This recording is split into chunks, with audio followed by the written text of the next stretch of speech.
মানে এই দিকে যারা থাকে, যারা ওই খড়গপুর হয়ে যেতে পারছে না, তারা কিভাবে রাঁচি পৌঁছবে সেই ভিডিও আপনাদেরকে দেখাবো। আমি যখন ধানবাদ যাচ্ছিলাম তখন কিন্তু এই অন্ডাল স্টেশনে আমার সঙ্গে একটা ঘটনা ঘটে যায়, যেটা আপনাদের সঙ্গে শেয়ার করিনি। এই প্রথম আমি এত আগে পৌঁছলাম কোনো ট্রেনে। আর আমি একজনকে জিজ্ঞেস করলাম, এই সমস্ত দোকান সারা রাত খোলা থাকে বললো।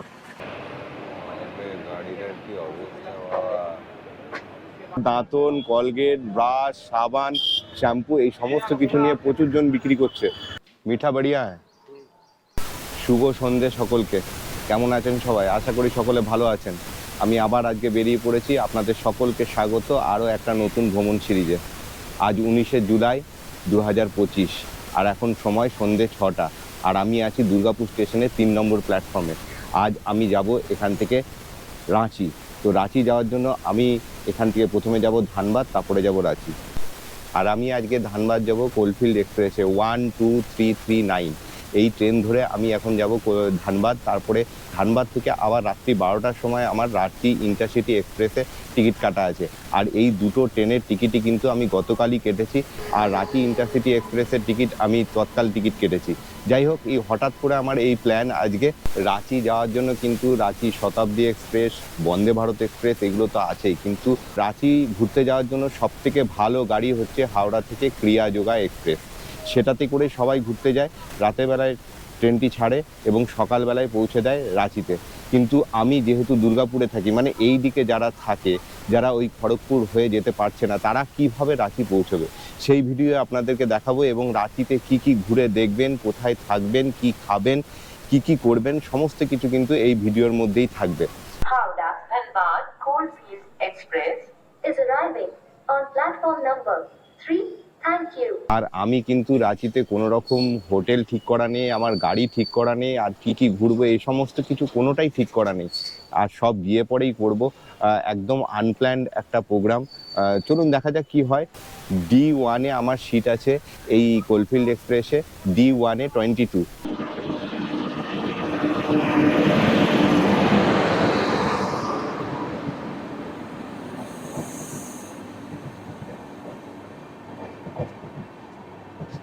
মাঝে থাকবে পেছনে আছে সিটে পরিশোধের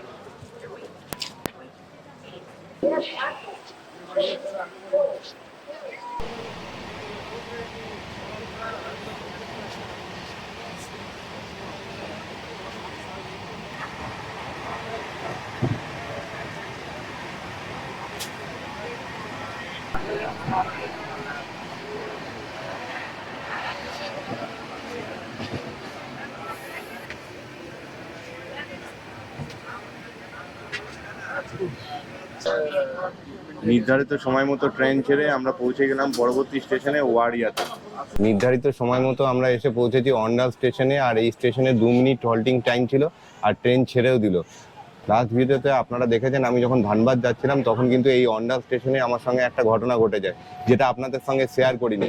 যাই হোক, অন্য কোনো দিন শেয়ার করব। আর আপনারা যারা এখনো পর্যন্ত আমার ধানবাদ ভিডিও দেখেননি তারা অবশ্যই দেখে নেবেন। আমি ডেসক্রিপশন বক্সে লিঙ্ক দিয়ে দেবো, আর আই বটনেও লিঙ্ক দিয়ে দেবো।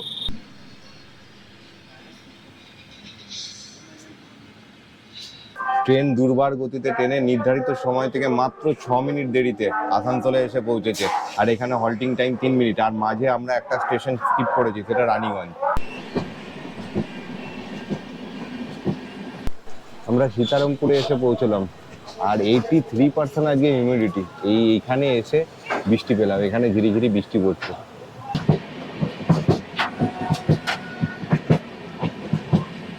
নির্ধারিত সময় থেকে 12 মিনিট দেরিতে আমরা বরাকর স্টেশন ক্রস করছি। এখন এখানে 1 মিনিট দাঁড়ালো।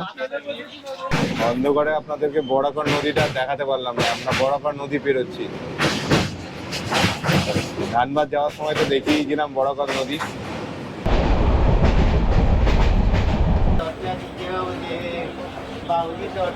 নির্ধারিত সময় থেকে প্রায় 25 মিনিট আগে পৌঁছে দিয়েছে। এই প্রথম আমি এত আগে পৌঁছলাম কোনো ট্রেনে নির্দিষ্ট গন্তব্যে।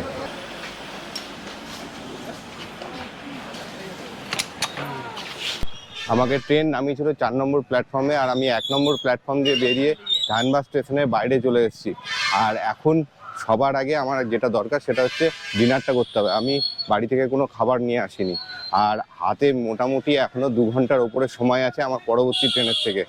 তো আগে ডিনার করব, তারপরে অন্য কথা। রেলওয়ে স্টেশন, এই হলো রাত্রেবেলা ধানবাদ রেলওয়ে স্টেশন। আর আমার পরবর্তী ট্রেন হচ্ছে 16820 রাঁচি ইন্টারসিটি এক্সপ্রেস। আর এই স্টেশন থেকে বাইরেই শেরে পাঞ্জাব বলে একটা ধাবা আছে, সবাই এই ধাবাটার খুব নাম করছে। চলুন দেখি, এই ধাবাটাতেই যাই। এই স্টেশন থেকে বেরিয়ে একটু এগিয়ে এলে এই বাঁহাতে এই সমস্ত খাবারের দোকানগুলো আছে, এখানে সব ধাবাগুলো আছে। এর মধ্যেই হোটেল শেরে পাঞ্জাব, এখানেই আমি যাব। এখানে কিন্তু সব ভেজ আইটেম পাওয়া যায়, নন ভেজ খাবার এখানে পাওয়া যায় না। আপনারা যদি নন ভেজ খাবার খান তাহলে অন্য দোকানগুলোকে খুঁজে নেবেন। রাস্তার ধারে, স্টেশন থেকে বেরিয়ে রাস্তার ধারে প্রচুর দোকান আছে। আর আমি একজনকে জিজ্ঞেস করলাম, এই সমস্ত দোকান সারা রাত খোলা থাকে বললো। তো আপনাদের প্রয়োজন মতো এখান থেকে কিন্তু যা জিনিসপত্র আপনারা এখান থেকে কিনে নিতে পারেন। আচ্ছা, শেরে পাঞ্জাবের ধাবাতে সব রকম খাবার পাওয়া যায়, নন ভেজ, পনির, ডাল মাখানি, মিক্সড ভেজ, তন্দুরি রুটি, বাটার নান। তন্দুরি রুটি পাওয়া যায় নাকি জানি না, বাটার নান পাওয়া যায়। বাটার নান সবাই খাচ্ছিল, আমি দেখলাম। আর মেনু কার্ডটাও আপনাদেরকে দেখিয়ে দিলাম। আমি 3টে রুটি, 1 প্লেট তড়কা আর একটা জলের বোতল নিয়েছিলাম। সব মিলিয়ে আমার খরচা হয়েছে 140 টাকা। পেট ভরে গেছে। এবার স্টেশনে গিয়ে ঘন্টা 2 রেস্ট নিতে হবে, ট্রেনের জন্য অপেক্ষা করতে হবে। আর মিনিট 10-15 অপেক্ষা, তারপরেই কিন্তু গাড়ি ঢুকবে 18620 রাঁচি ইন্টারসিটি এক্সপ্রেস। এই গাড়িতেই আমি যাব। অনেকক্ষণ ধরে অপেক্ষা করছি, এবার কিছুটা চোখে ঘুম ঘুম চলে এসছে। আমার সিট আছে S834, চোখে একদম ঢুলুঢুলু অবস্থা। যাই হোক, গাড়ি আসবে আর কিছুক্ষণের মধ্যে। সবাই রেডি হয়ে গেছে, এখনো অ্যানাউন্সমেন্ট হয়নি। মিডিল বার্থ পেয়েছি। गाड़ी संख्या 18620 गोदावरी से चलकर रांची को जाने वाली कुछ ही समय में प्लेटफॉर्म क्रमांक 7 पर आ रही है।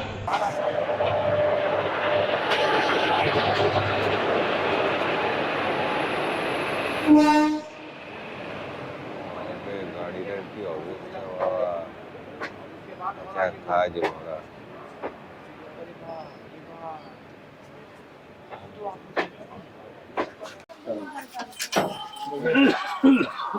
कहाँ बाज रहे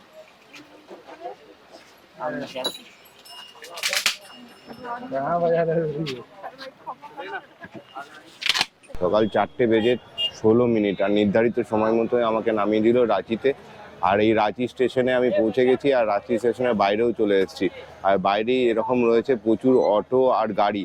এছাড়াও আমি যখন সিঁড়ি দিয়ে নামছিলাম তখন দেখলাম যে প্রচুর লোক, অটো, টোটো এরকম লাগবে কিনা বারবার জিজ্ঞেস করছিল।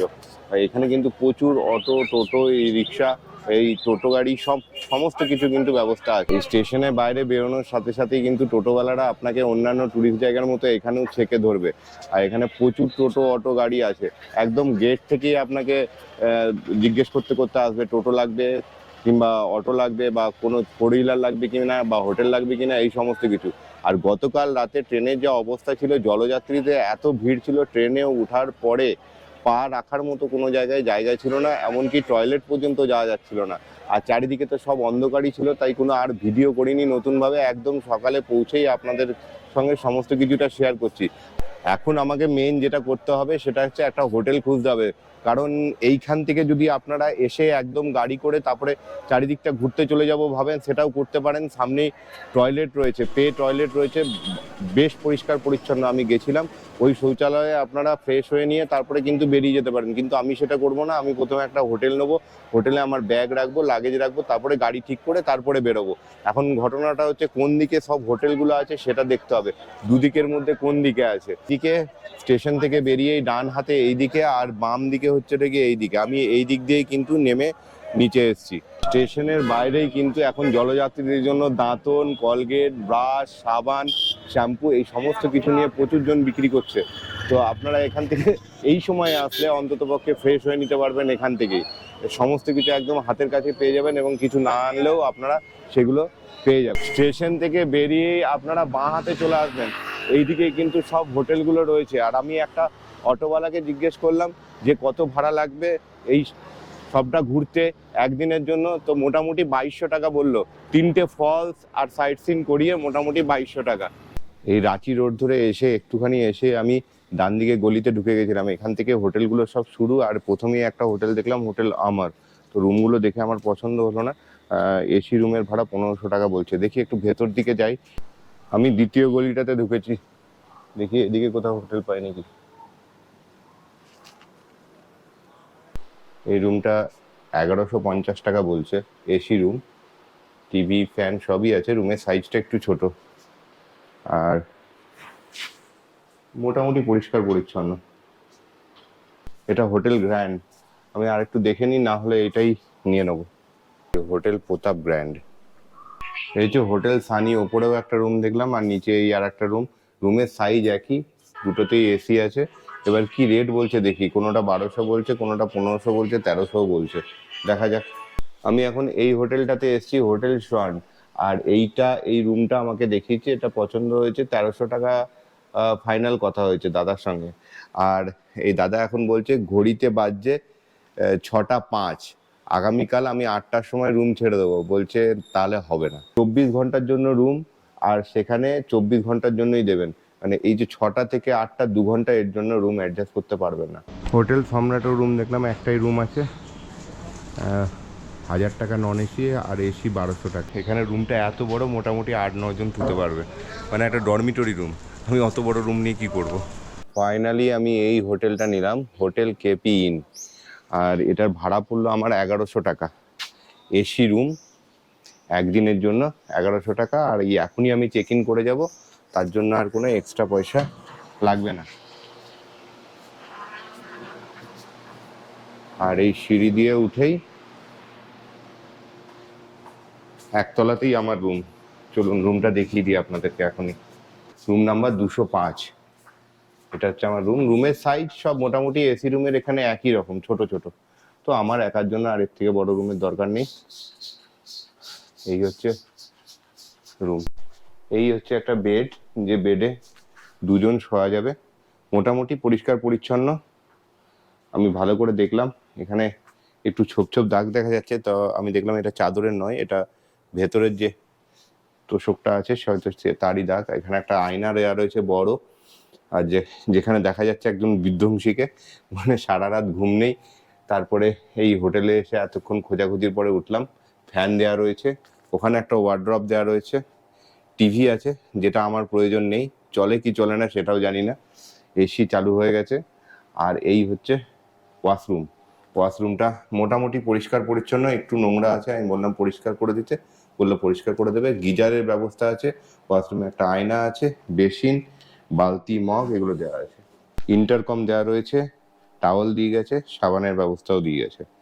আর বললো কোনো রকম অসুবিধা হলে ইন্টারকমে ফোন করে দিতে। আর এদিকে জানলার পর্দা সরালেই এই যে বাইরের রাস্তা, আর ওই যে ওইদিকে রাস্তা চলে গেছে মেন রোডের দিকে। আর একটা ভালো জিনিস যেটা দেখায় আপনাদেরকে, এইখানে ওয়াইফাই ফেসিলিটি আছে। আর ওয়াইফাইয়ের জন্য এখানে কিন্তু ওয়াইফাইয়ের পাসওয়ার্ড দেওয়াই রয়েছে, আলাদা করে ফোন করে জিজ্ঞাসা করার প্রয়োজন নেই। যাই হোক, আমার একার জন্য মোটামুটি ঠিকই রুম। 1100 টাকায় সব 1200 থেকে 1300 টাকা রুমের সাইজ এইরকমই, 19-20 এইরকম রেট বলছে এখানে, কোথাও কোথাও 1500 টাকাও বলছে। তো এই খোঁজাখুঁজির পরে আমার এটা মোটামুটি পরিষ্কার পরিচ্ছন্ন পছন্দ হলো, তারপরে এটা আমি নিলাম। এই পুরো জার্নিতে বেশ ক্লান্ত হয়ে গেছি। ক্লান্ত এই কারণেই হয়েছি যে ওই জলযাত্রীদের অনেক ভিড় ছিল, রাতে ঠিকভাবে ঘুম হয়নি।